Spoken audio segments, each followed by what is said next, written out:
Guys, eto no, syempre ang saya na naman natin. At ang sarap ng ating tulog bagamat puyat. Napuyat tayo dahil sa ganda ng balita na habang itong si Jinggay ay idinideliver na, no? Idinideliver sa Sandigang Bayan. Bago pa yun, pumunta muna sa CIDG office para siya ay pianuhan. At pagkatapos nang siya ay magpiano, sa mga hindi po nakakaalam, yung pagpapiano po yung pagpifingerprint. Nagagaganon yun, kaya piano. So, pinanuhan, pero bago pa lang dun pumasok sa pintuan pa lang ng CIDG, may palatandaan agad. Nagbigay na agad ng hindi magandang senyales para sa kanya. Ang kapalaran, sapagkat meron nga tayong magkakasabihan, di ba? Pag nabasagan ka ng salamin, hindi magandang pangitain yun. Yun nga, naganap kay Jinggay ang hindi magandang pangitain na nabasag yung salamin ng CIDG.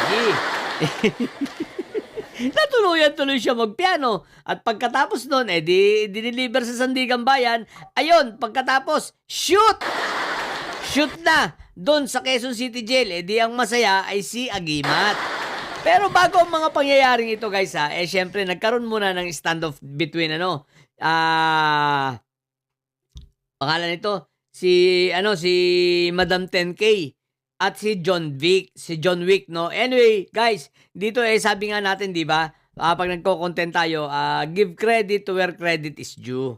So ngayon, kailangan naman natin bigyan ng papuri rito si John Wick sa wag muna natin siyang tawagin John Wick for this time, no? John Wick muna. For standing firm, no? Sa kanyang ginawang pag-aresto dito kay Jinggay, sapagkat nakita naman natin, no, na talagang hinaharang nitong si Madam 10K, pero sabi nga ni sabi ni John Wick, hindi na. Nasunog na kami dahil yung isang pinoprotective custody mo, anong nangyari? Nakatakas. Susunog, sa madaling salita, walang nagawa itong si Madam 10K.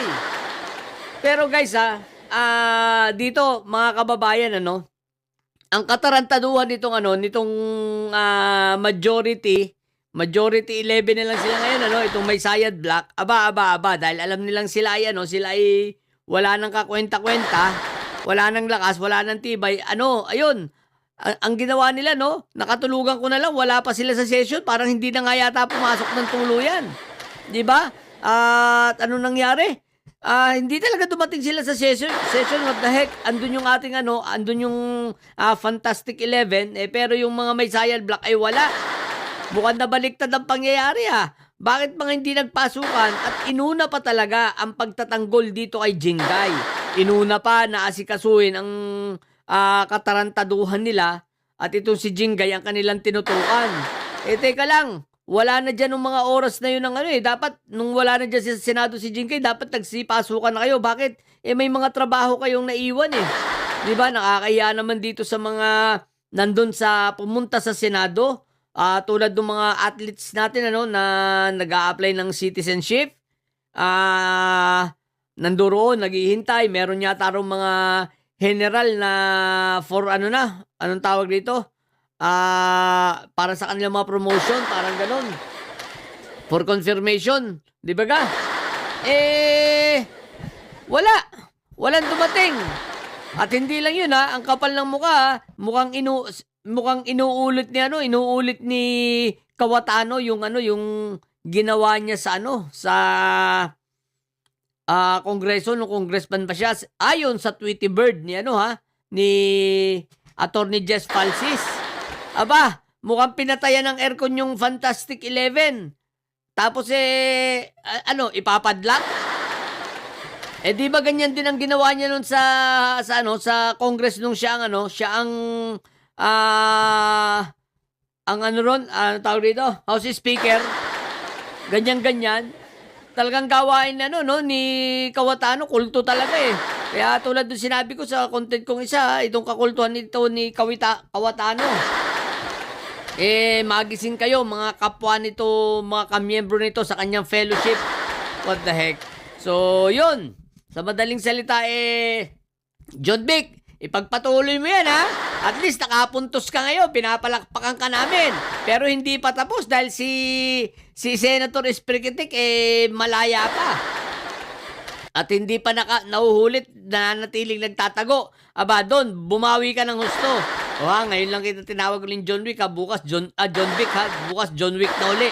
Hanggat hindi mo nahuhuli si Espriquitic, John Wick ka pa rin sa akin. Pero sabi ko nga sa'yo, pinapapurihan naman kita sa pagtayo mo at paninindigan at sinampal mo ng isa rito si Madam 10K. Bagamat, syempre, type ka pa naman yan. Baka type mo rin yan, di ba? Pero at least, nanindigan ka at yun, talagang tinuloy-tuloy mo at tinuluyan mo pangalan ito, si Jingay, no? So, ipagpatuloy mo lang yan, ha? At yan. So, ganun, ang mga pangyayari. Mga siraulang putik na yan. Walang pumasok sa plenaryang putik. Ay, nako. Ang kapal talaga ng mukha, no? Ano kaya? Kaya kailan ito mananatili kahit hindi na siya umalis sa Senate President, okay lang yan. Basta may tumawid ng isa. Wala rin naman yan. Lindak na yan. Hinayupak na yan. Bahala siya sa buhay niya. Pero, kung aalis, what the heck? Mas mabuti. Ang tanong, gagawin ba niya? Takaw nga sa kapangyarihan, di ba?